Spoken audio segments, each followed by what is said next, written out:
नमस्कार, मी मनोज भोयर. जेम विशेष मध्ये आपल्या सर्वांचं स्वागत आहे. जेम विशेष मध्ये ज्या दोन महत्त्वाच्या बातम्यांचा आपण तपशिलात आढावा घेणार आहोत त्या अशा आहेत. भोपाळमध्ये दिग्दर्शक प्रकाश झा यांच्या आश्रम वेब सिरीजचं चित्रीकरण सुरू होतं.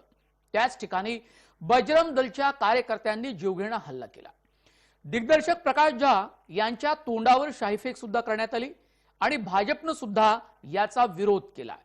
ढोंगी बाबांचा पर्दाफाश करणाऱ्या आश्रम वेब सिरीजला केवळ हिंदुत्वाच्या मुद्द्यावर विरोध केला जातो आहे का, याचा वेध आपण जेम विशेष मध्ये घेणार आहोत.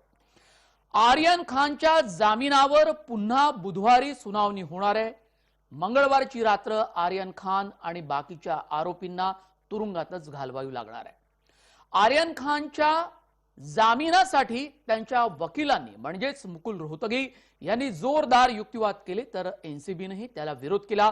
दिवसभर या घटनेच्या संदर्भात वेगवेगळ्या घडामोडी नवी दिल्लीपासून मुंबईपर्यंत घडत गेल्या, त्याचाही आपण वेध घेणार आहोत. सुरुवात करूया जेम विशेषला.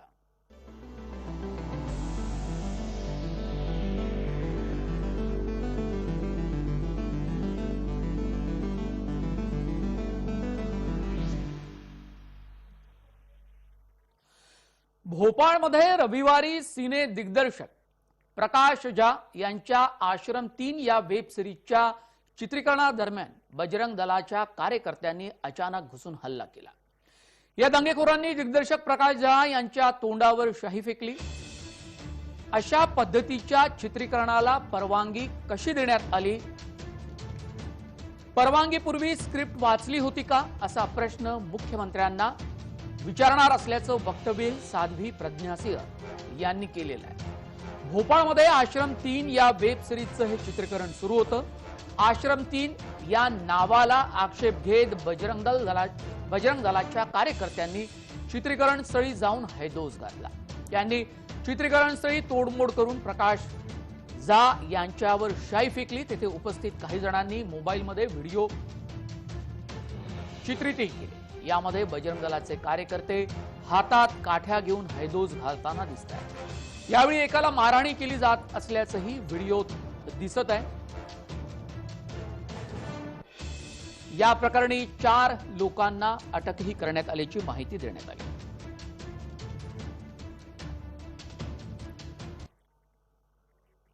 हा हल्ला केला गेला. आश्रम वेब सिरीजचं चित्रीकरण भोपाळमध्ये ज्या ठिकाणी सुरू होतं त्या ठिकाणी.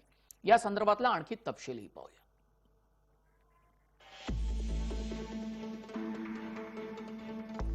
भोपाळमध्ये आश्रम वेब सिरीज चित्रीकरण स्थळी हल्ला.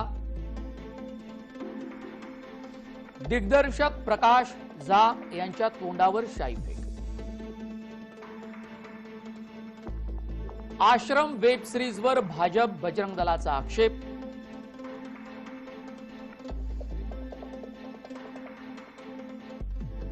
भोपाळमध्ये आश्रम वेब सिरीज चित्रीकरण स्थळी हल्ला. आश्रम वेब सिरीजला भाजप आणि बजरंग दलाचा आक्षेप.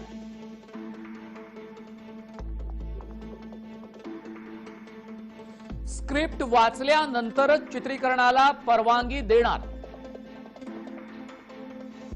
साध्वी प्रज्ञा सिंह ठाकूर यांच्याकडून नवी सेन्सॉरशिप लादली जात आहे. दिग्दर्शक प्रकाश झा यांची आश्रम 3 नावाची वेब सिरीज वादात सापडली आहे. वेब सिरीजच्या आधीच्या 2 सीझनला सुद्धा विरोध केला गेला होता.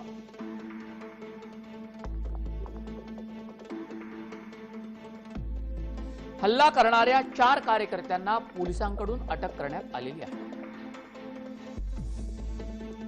भोपाळमध्ये आश्रम 3 या वेब सिरीजचं चित्रीकरण सुरू आहे.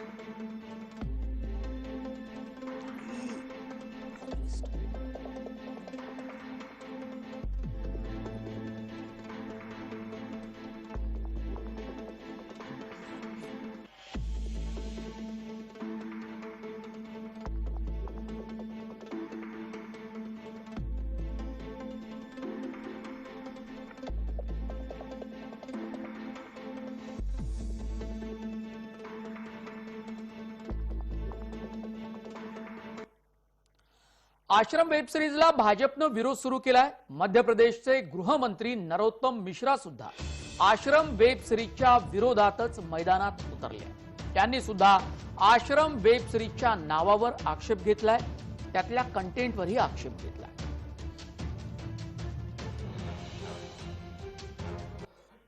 और किसी दूसरे का रख के दिखाओ, समझ में आएगा। फिर ऐसा काम न करो जिससे दिक्कत हो। जो किया हम उसको गलत मानते हैं, 4 गिरफ्तारी भी हुई, आगे जो भी नीतिगत कार्रवाई होगी वो होगी। एमएक्स प्लेयरवरील आश्रम ही वेब सिरीज धर्माला धंदा बनवणाऱ्या सध्याच्या आश्रम व्यवस्थेवर आणि आश्रमाच्या व्यवस्थेवर अर्थव्यवस्थेवर प्रकाश झोत टाकते। बाबा महाराज कुणी असो ते देश किंवा व्यवस्थेपेक्षा मोठे नसतात, हेही अधोरेखित करते। धर्मसंस्था हजारो वर्षांपासून जगात टिकून राहण्याची जशी सामरिक, मानसिक, आध्यात्मिक कारण आहेत, तशी ती आर्थिकही आहे। प्रत्येक धर्माची स्वतःची अशी एक धर्म अर्थव्यवस्था असते।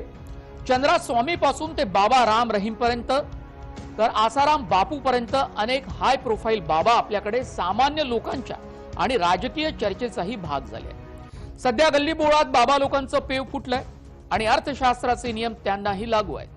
या नियमानुसार काही बाबांना जास्त मागणी आहे आणि या मागणीनुसार हे बाबा लोकही आस्थेचा पुरवठा ठोक प्रमाणावर करतात। साहजिकच या बाबा लोकांना लाखो अनुयायी मिळतात, मात्र कित्येकदा या सामाजिक कार्याच्या मुखवट्यामागे काहीतरी वेगळंच चालू असतं। या बाबांचा गोरख धंदाही सुरू असतो, हे देशातल्या अनेक घटनांवरून आपल्याला समजू शकतं। गेल्या काही वर्षात सातत्यानं आपल्याकडे अनेक धार्मिक बाबा वेगवेगळ्या आरोपांखाली गजाआड गेले आहेत, तरीही धर्माचा धंदा राजरोज चालूच आहे।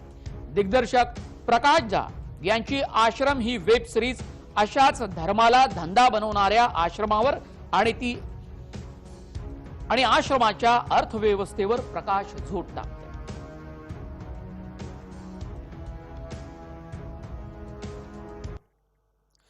दुर्दैवानं आपला सध्याचा भवताल अगदी सर्वच क्षेत्रात व्यक्तिकेंद्री बनला आहे। तरीही अनुयायांच्या भक्तीचा गैरफायदा उचलणाऱ्या बाबा लोकांना प्रश्न विचारत राहणं आवश्यक का, याची गरज आश्रम ही वेब सिरीज अधोरेखित करते। कारण देश किंवा व्यवस्था या नेहमीच व्यक्तींपेक्षा मोठ्या असतात, असायला पाहिजेत। आश्रम बघून तुम्ही प्रश्न विचारायला लागलात तर ही सिरीज काही अंशी यशस्वी झाली असं म्हणता येईल। या आश्रम वेब सिरीज मध्ये नेमकं आहे तरी काय, पाहूया ग्राफिकच्या माध्यमातून।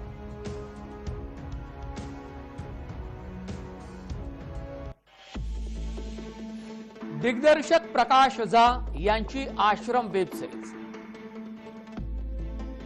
आश्रम वेब सिरीजचे 2 सीझन पडद्यावर आलेले आहेत।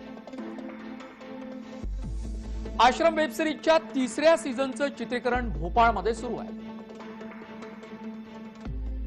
धर्माला धंदा बनवणाऱ्या आश्रम व्यवस्थेवर ही सिरीज प्रहार करते।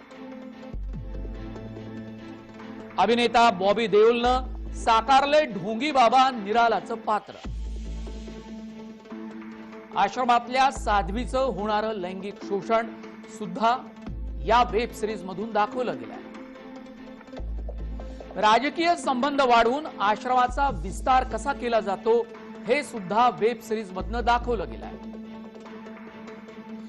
राजकीय सत्तेचा वापर करत दहशत कशी वाढवली जाते आणि बाबा लोक कसे मोठे होतात हे सुद्धा या वेब सिरीज मध्ये दाखवलं गेलं। सामाजिक वास्तव प्रखरपणे मांडलं गेलं। भोळ्या बाबड्या गरीब लोकांची होणारी पिळवणूक सुद्धा उत्तमरित्या या वेब सिरीज मध्ये दाखवली गेली आहे। सारासार विवेक बुद्धी खुंटीवर टाकल्यावर काय दुष्परिणाम होतात आणि शोषण कसं होतं हे सुद्धा दाखवलं गेलं। चंद्रास्वामी, आसाराम बापू, बाबा राम रहीम अशा अनेक बाबांची आठवण ही वेब सिरीज पाहिल्यानंतर होते।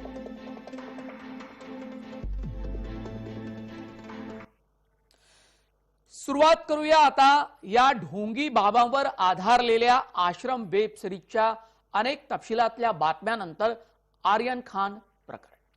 आर्यन खान याला जामीन मिळणार की नाही याचा फैसला मंगळवारी होण्याची शक्यता होती, मात्र तसं झालं नाही।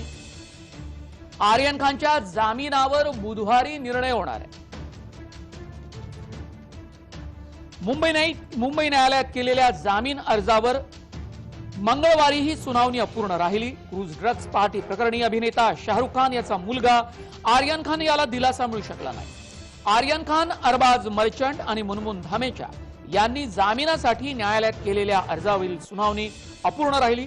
आर्यन, अरबाज, मुनमुन यांना 3 ऑक्टोबर रोजी नार्कोटिक्स कंट्रोल ब्युरोनं अटक केली होती। हे तिघेही सध्या न्यायालयीन कोठडीमध्ये आहेत। व्हॉट्सअप चॅट्स असेल तर पण ते हे रिकव्हरीचे सिलसिलेमध्ये नाही आहे। ते पास्ट 2018-2019 मध्ये असं काय असेल तर त्यांनी हा केसामध्ये त्यांचे काय कनेक्शन नाही आहे। दोज आर इंडिपेंडेंट चॅट्स और त्याच्यामध्ये काय रिकव्हरी नाही, कोणाला काय एव्हिडन्स नाही, ते फक्त फिशिंग इन्व्हेस्टिगेशन आहे। तो वो व्हॉट्सअप चॅट्स आणि हे रिकव्हरीमध्ये काहीच संबंध नाही असं आमची हायकोर्टामध्ये सबमिशन। मी फक्त हे सांगतो, आर्यन अरेस्ट झाला ते आता इन्व्हेस्टिगेशन मध्ये आहे, पण या केसमध्ये कॉमन पीपल मधला पण अरेस्ट झाला आणि इनडायरेक्टली जस्टिफाय करतोय की आम्ही सगळ्या बरोबर इक्वल ट्रीटमेंट करतो। क्रूज पार्टी प्रकरणात मुंबई उच्च न्यायालयानं मनीष राजगिरिया या एकाच आरोपीला जामीन मंजूर केलाय। क्रूज पार्टी प्रकरणात मनीष राजगिरियाला जामीन मिळाला। ड्रग प्रकरणातला हा पहिला जामीन मानला जातो। मुंबई उच्च न्यायालयाचा निर्णय, मनीषकडून 2.5 ग्रॅम ड्रग जप्त केलं होतं। आर्यनसह इतर आरोपींच्या जामिनावर बुधवारी सुनावणी होईल। बुधवारी दुपारी 3 वाजता जामिनावर सुनावणी होणार आहे।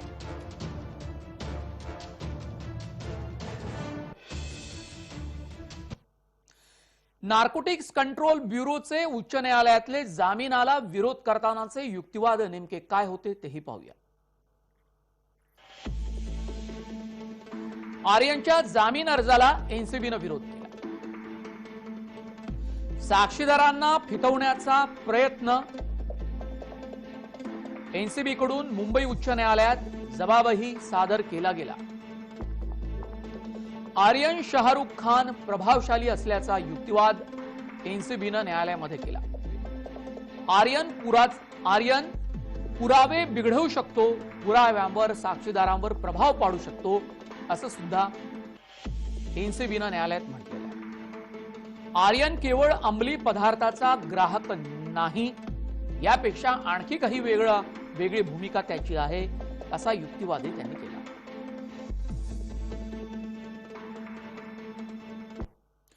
आर्यनच्या बचावासाठी ज्येष्ठ वकील मुकुल रोहतगी हे सुद्धा मैदानात उतरले। त्यांनी उच्च न्यायालयात काय युक्तिवाद केला तेही पाहूया। कोणतेही व्हॉट्सअप चॅट क्रूज पार्टीशी संबंधित नाही। 2018 आणि 2019चे व्हॉट्सअप चॅट क्रूज पार्टीशी संबंधित नाही।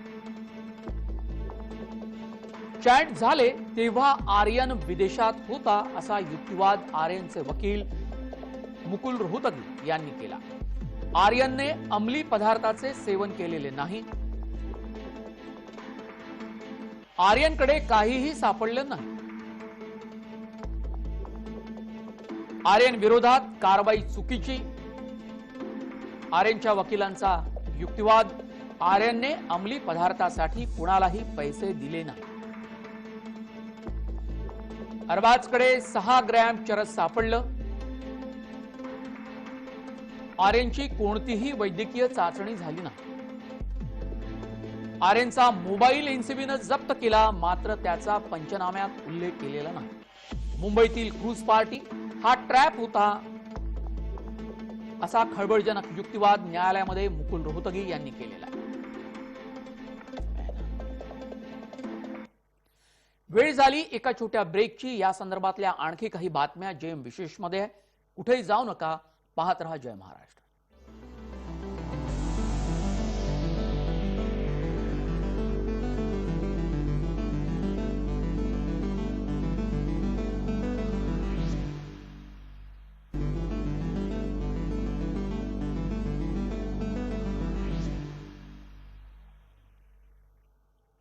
नार्कोटिक्स कंट्रोल ब्युरोचे विभागीय संचालक समीर वानखेडे यांना 25 कोटी लाच प्रकरणामध्ये शेवटी नवी दिल्लीच्या आपल्या वरिष्ठ अधिकाऱ्यांसमोर हजर व्हावं लागलं। मंगळवारी दिल्लीतील मुख्यालयात समीर वानखेडे यांची चौकशी झाली. आता एनसीबीचं पथक वानखेडेंवरील आरोपांच्या तपासासाठी मुंबईत येणार आहे. मुंबईतील एनसीबीचे विभागीय संचालक समीर वानखेडे एनसीबीच्या दिल्लीतील मुख्यालयात मंगळवारी पोहोचले. भ्रष्टाचाराच्या आरोपाप्रकरणी समीर वानखेडे यांची वरिष्ठ अधिकाऱ्यांकडून जवळपास 2 तास चौकशी केली गेली. समीर वानखेडेंवरील भ्रष्टाचाराच्या आरोपाप्रकरणी तपासासाठी एनसीबीचं दक्षता पथक मुंबईला बुधवारी येणार आहे. एनसीबीचं दक्षता प्रमुख ज्ञानेश्वर सिंह या पथकासोबत असतील. हे पथक बुधवारपासून तपासाला सुरुवात करतील.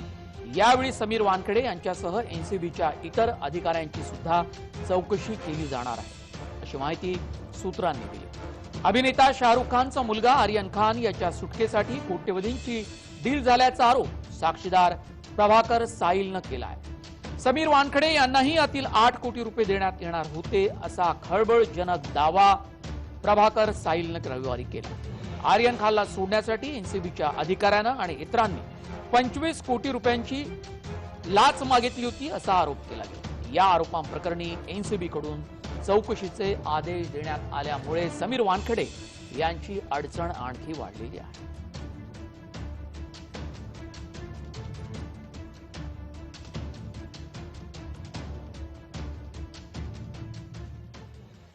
एकीकडे नवी दिल्लीमध्ये समीर वानखेडे यांची चौकशी होत असताना मुंबईमध्ये सुद्धा वेगवेगळ्या घडामोडी घडल्या.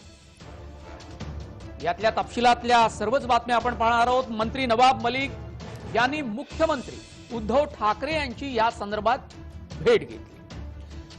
मुख्यमंत्री पंतप्रधानांना पत्र लिहून हे सांगणार आहे की बॉलिवूडची बदनामी थांबवा. मुख्यमंत्र्यांनी हे आश्वासन मंत्री नवाब मलिक यांना दिलं. मंत्री नवाब मलिक यांनी मुख्यमंत्र्यांची भेट घेतल्यानंतर प्रसार माध्यमांना ही माहिती दिली. क्रूज पार्टी प्रकरणातील आरोप धक्कादायक असल्याचं पुन्हा एकदा मलिकांनी सांगितलं. एसआयटी मार्फत चौकशीची मागणी केली. यावर अद्याप कोणताही निर्णय झालेला नाही. प्रकरणातील दोषीवर कारवाई होणार असल्याचं सुद्धा मलिकांनी मुख्यमंत्र्यांचा हवाला देत सांगितलेलं आहे. एनसीबी कारवाईबाबत मुख्यमंत्री पंतप्रधानांना पत्र लिहिणार आहे.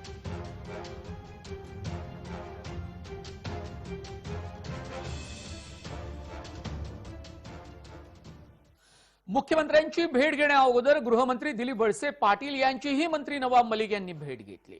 आर्यन खान प्रकरणावर एनसीबी अधिकारी समीर वानखेडे यांच्यावरील आरोपासंदर्भात चर्चा झाली.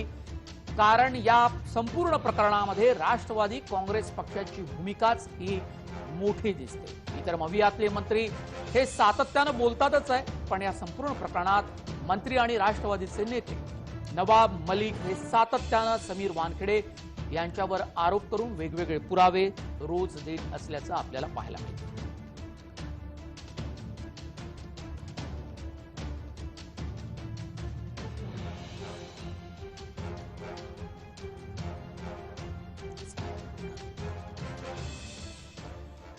मंत्री नवाब मलिक यांनी मंगळवारी कोणता गौप्यस्फोट केला तेही आपण पाहणार आहोत.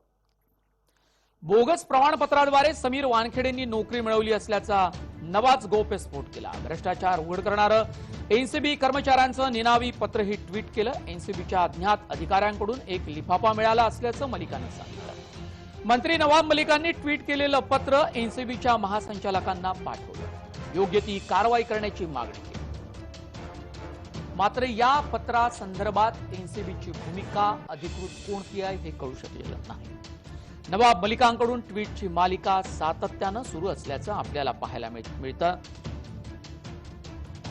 या संदर्भात मलिकांचे दावे खोडून काढून त्यांना खुलं आव्हान क्रांती रेडकर म्हणजे समीर वानखेडे यांच्या पत्नीने. पाहूया नवाब मलिकांच्या आरोपांना क्रांती रेडकर यांनी कोणतं उत्तर दिलं.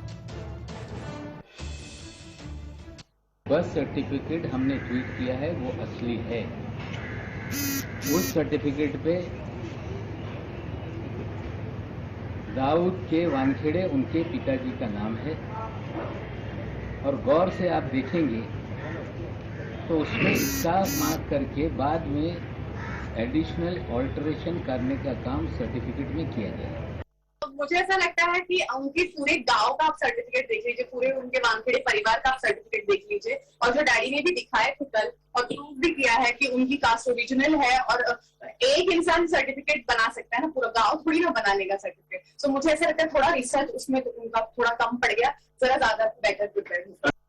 सारे दलित संगठन मुझसे बात कर रहे हैं, दलित कार्यकर्ता बात कर रहे हैं, और इस सर्टिफिकेट को लेके वो सभी लोग इस स्क्रूटनी कमेटी के सामने अपनी कंप्लेन दर्ज कराएंगे और मांग करेंगे कि एक गरीब शेड्यूल कास्ट का हिस्सा इन्होंने छीनकर फर्जीवाड़ा करके सरकारी नौकरी हासिल की। समीर दाऊद वानखेड़े इनलीगल टैगिंग, मुंबई शहर का एक व्यक्ति, थाने शहर का एक व्यक्ति, उनके जरिए इस शहर के, इस राज्य के बड़े बड़े, चाहे वो अभिनेता हो सकते हैं, नेता हो सकते हैं, उद्योजक हो सकते हैं, सबका फोन इंटरसेप्ट कराते हैं, उसकी जानकारी है। नहीं, मुझे ऐसा लगता है ये सारे झूठे, सारे फॉल्स क्लेम्स हैं, क्योंकि अगर इसके ऊपर उनके पास कोई भी प्रूफ होगा तो अनश्योर कोर्ट में पेश करेंगे, और इसके ऊपर तभी न्याय हो पाएगा। हम ऐसे ट्विटरबाजी करके कुछ नहीं पा सकते, बिकॉज ट्विटर पे कोई भी कुछ भी उठ के लिख सकता है, मैं भी कुछ भी लिखूं इसके बारे में, लेकिन ये सच नहीं हो सकता। या बातम्यानंतर आपण पाहणार आहोत लहान मुलांच्या सुरक्षिततेसंदर्भात केंद्र सरकारनं वाहन कायद्यात काही महत्त्वाचे बदल केले, त्याचा फायदा होणार आहे। यापुढे लहान मुलांना दुचाकीवरून जाताना हेल्मेट घालणं बंधनकारक करण्यात आलेलं आहे। एवढंच नाही तर चारचाकी गाड्यांमध्येही चिमुकल्यांसाठी बूस्टर सीट सक्तीची करण्यात आली। केंद्र सरकारनं चिमुरड्यांच्या सुरक्षेच्या दृष्टिकोनातून हे पाऊल उचललंय। केंद्रीय मोटर वाहन कायद्यात 4 वर्षांपेक्षा मोठ्या मुलांसाठी हा नियम लागू करण्यात केला। त्यासाठी कायद्यात कलम 129 हे नव्यानं जोडण्यात आले। लहान मुलांना घालण्यात येणारं हेल्मेट हे ISI मार्कचंच हवं असे निर्देशही देण्यात आले। शिवाय शांतता क्षेत्रात अनावश्यक हॉर्न वाजवल्यास संबंधित व्यक्तीला आता 1000 रुपयांचा दंड आकारण्यात येणार आहे।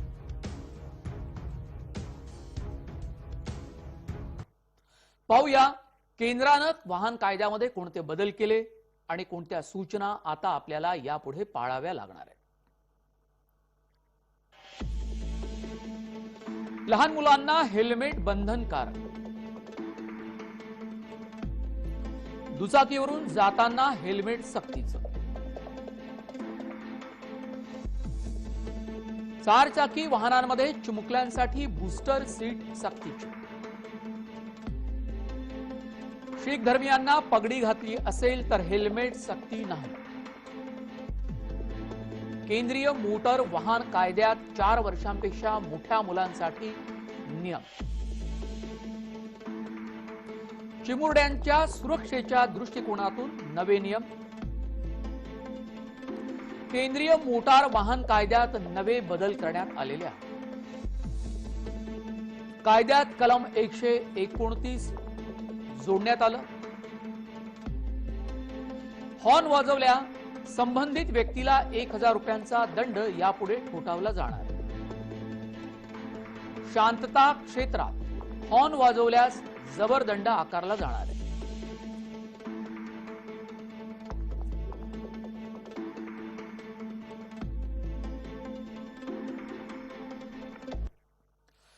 नाशिकच्या कळवण तालुक्यातील चिंचोरे येथे पाण्याच्या शोधार्थ विहिरीत पडलेल्या 2.5 वर्षाच्या बिबट्याच्या बछड्याला सुखरूप बाहेर काढण्यात ग्रामस्थ आणि वन विभागाच्या कर्मचाऱ्यांना अखेर यश आले। चिंचोरेच्या वामन साबळे यांच्या शेतातील विहिरीत बिबट्याचा बछडा पडला होता। कळवण वन परिक्षेत्र विभागाच्या कर्मचारी आणि ग्रामस्थांनी 2 तास अथक परिश्रम करून पिंजरा लावून बछड्याला सुखरूप बाहेर काढले। बिबट्याची वैद्यकीय तपासणी करून त्यास नैसर्गिक अधिवासात सोडण्यात आले।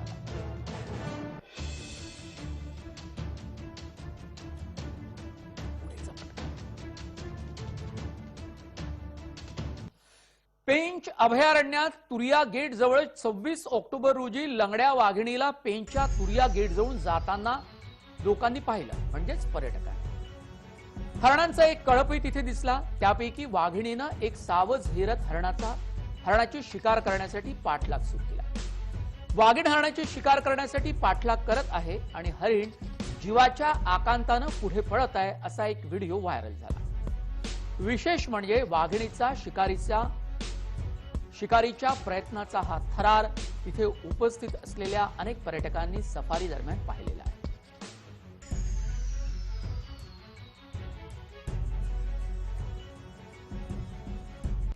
वेळ झाली जय विशेष मध्ये इथेच थांबण्याची. आपण ताज्या बातम्यांसाठी पाहत रहा फक्त जय महाराष्ट्र.